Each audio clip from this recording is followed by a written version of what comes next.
You mentioned young Josh Coburn there, Neil, and he's been training with you for about 3 weeks. You said, what was it that kind of, how did he first catch your eye? Well, just looking at him in the 18s and then 20, he played a couple of games in the 23s. He's got a lot of attributes.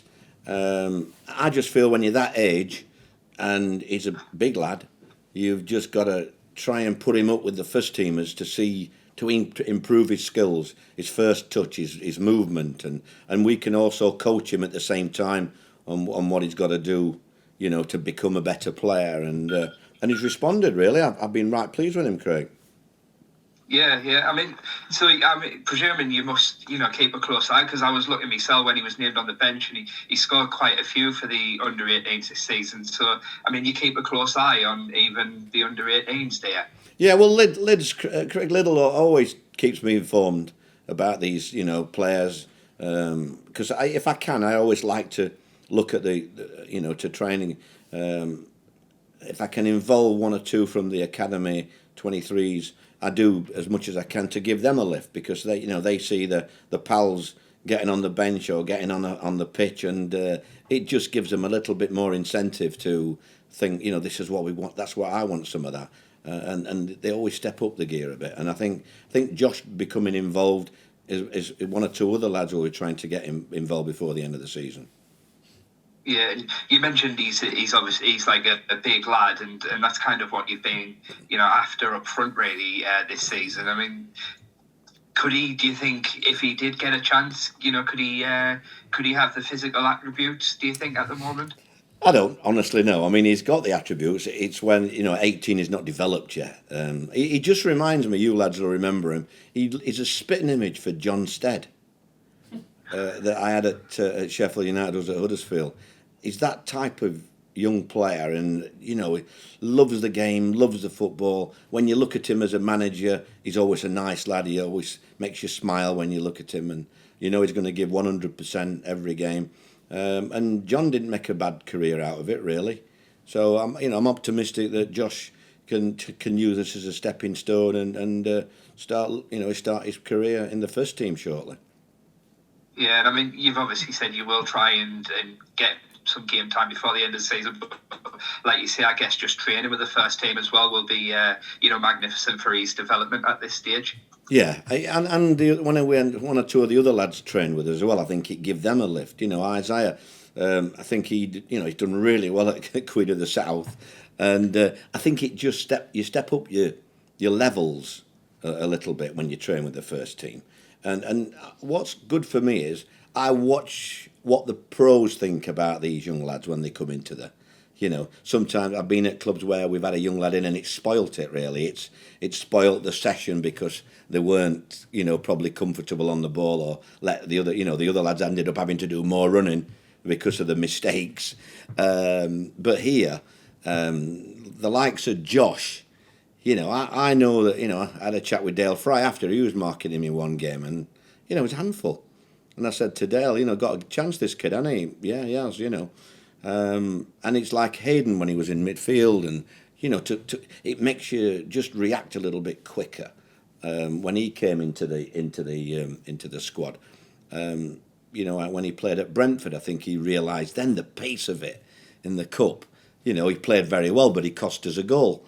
And I think it's just those mistakes that you learn from, and you try and rectify. So it is good for the kids. Brilliant, yeah. And just moving on, you mentioned Marvin Johnson earlier and being kind of unlucky not to start much. He has been coming off the bench and still contributing, hasn't he? What does he have to do for you to kind of earn that start again? Well, he's unlucky. I've told him 2 or 3 times in the last couple of weeks how unlucky he is. I brought players in and I feel that I want to play them, the players that I've got. But he's the most reliable. I never worry about Marvin because I know he's a 9 out of 10 every week for me. I know what he's going to give me. So I've just said to him to be patient, really. And he's in my thoughts. And, I don't think it'll be long before he starts a game. You mentioned a few weeks ago that you believed he'd played enough games to earn a contract extension. If there's any kind of thing on that, has that gone through or anything? When I mentioned it last time, Craig, I thought I'll just check up what's his situation. I think I know he's got an option of some sort, but I haven't checked up, if I'm honest, so I haven't got a clue. So I could bluff my way out, but I haven't really got a clue. I'll try and find out for Friday. No worries. Cheers, Neil. I wish you good luck All and speak to you. Cheers. Thanks, Greg. Joe. Hi, Neil. Okay. Hi, Joe.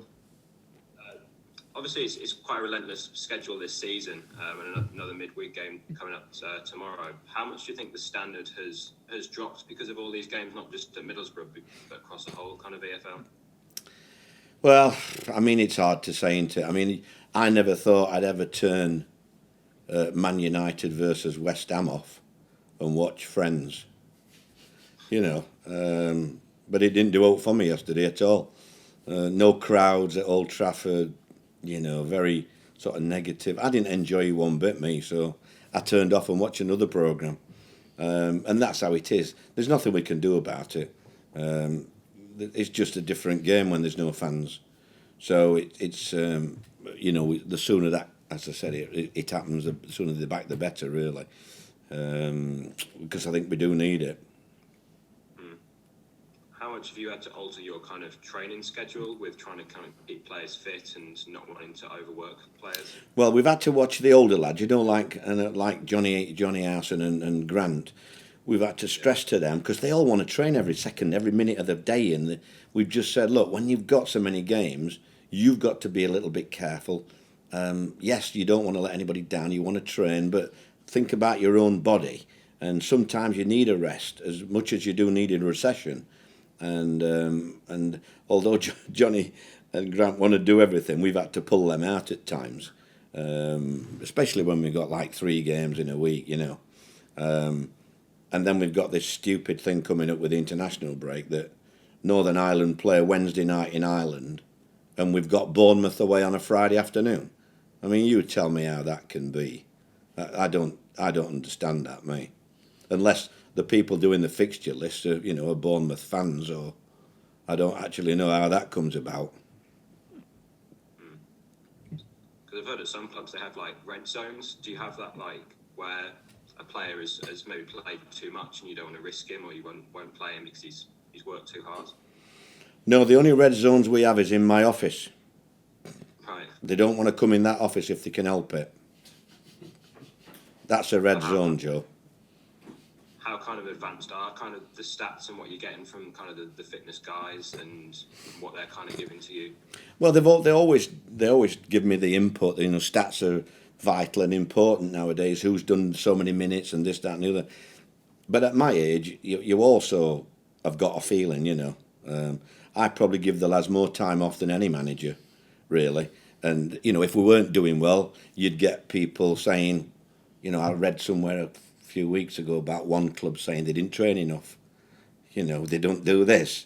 That's a load of rubbish, really. It's players all look after themselves, and if they're not doing well, they blame everything but themselves. They never look in the mirrors, players. It's always the manager, the pitch, the ball, the opponents. It's never, oh, I'm sorry, it's my fault. So we've just got to get on with it, really.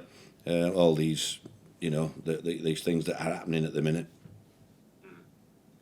Just finally, you spoke about Barnsley earlier. Are you surprised by how they've kind of almost come from nowhere in a way just to put a run together, and now they're the team that you're chasing, aren't they? I love it. Every manager that plays against them moans about the style. I love it, that, mate. Because I used to get that every week, mate. I think good luck to him, mate. I quite like the guy, me. He looks a bloody... I don't want to mess about with him, dear me. But no, I've every time in the world for him, me. I love it when, people ruffle a few feathers.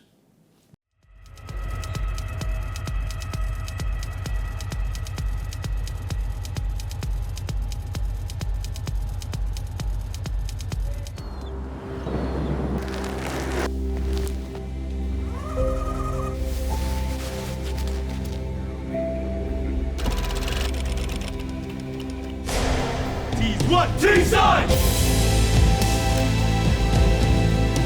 Be bold. Be immersed. Be transformed. Be Teesside.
Johnny Howson's had to show a lot of versatility in recent times, playing as part of a back three.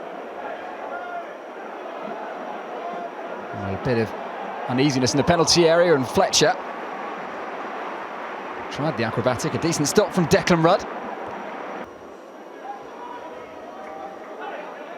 Can Boro continue their fine form though?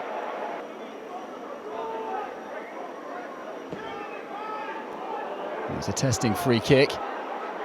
It's been kept alive, and Gested! Rudy Gested, making his first start after an injury-plagued couple of years, has scored his first goal since February 2018. Brilliant technique, well improvised. And Rudy Gested, you can see just how much that meant to him and the Middlesbrough players. Kept alive by Dale Fry after a really testing free kick from Paddy McNair. And Middlesbrough have had to work for it, but they have the lead. Certainly what Maguire was after. Flick on from Gested. Oh, and it's a poor touch, and Fletcher has put it in. It's 2-0 Middlesbrough. And Ashley Fletcher takes the credit after a mix-up from Ben Davis. Just failed to control. I actually think it was Davis who got the final touch. Nothing that Declan Rudd can do about it. Of a bogey team for Preston North End. They've only won once in the last 15 going into this one against Middlesbrough. Is it going to be 1 in 16? And again there's space, and again there's Fletcher. And Taverniers in support. There's others for company as well, including Gested. Johnson. Gested! That wasn't far away from a third.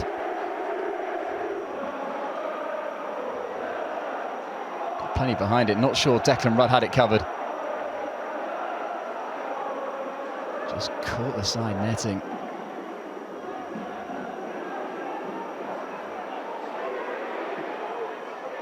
Well, a mix-up and decently dealt with by Pears.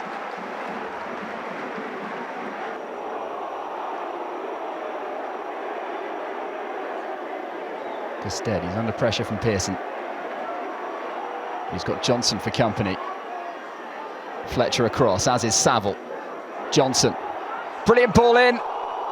And that wasn't far away from a third either. Johnny Howson making the run from the centre of defence. Just flashed across Rudd's goal. Well, maybe he'll think he should have got that on target. Just to divert away for another corner. It's a decent ball in, and well, Rudd was almost caught flat-footed.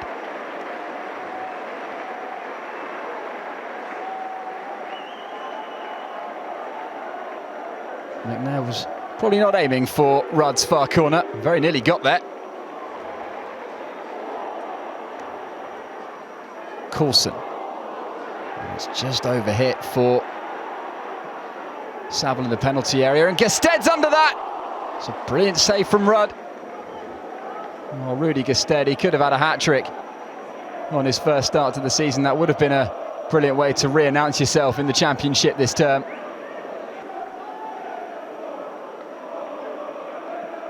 Have Preston got anything in them to claw their way back into the contest? Here's Fisher. It's a decent stop from Pears. Looks like handball. Harrop's put it in.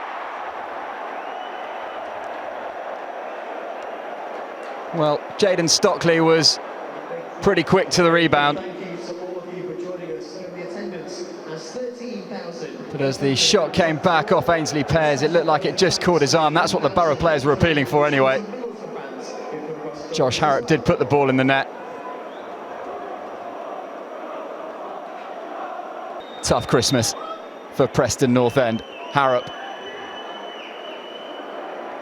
Dealt with by Gisted. Well, for the first time since the start of last season, Middlesbrough win 4 on the bounce. They've pulled themselves further away from danger, 10 points above the relegation zone. Preston have won just twice in the last 10. It was a brilliant day for Rudy Gisted.